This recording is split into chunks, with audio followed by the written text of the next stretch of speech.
Først starter du med at gange 4a ind på begge sider af lighedstegnet. Du ganger ind i alle led, og i at du ganger 4a med 0, giver det 0.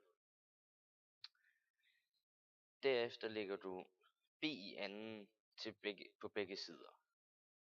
Det vil sige b i anden plus 0 er lige med b i anden.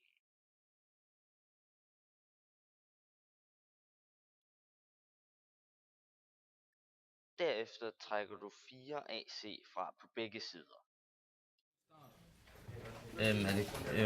Derefter kan du bruge kvadratsætningen baglæns.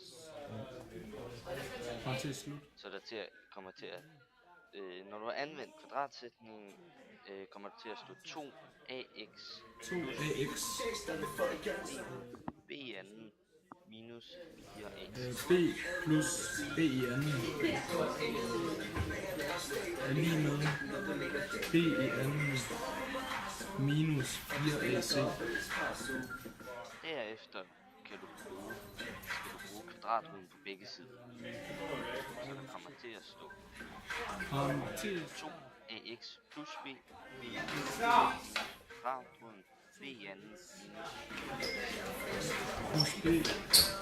Træk derefter b fra på begge sider. Til slut i anden er lige med b i anden b i anden minus 4ac.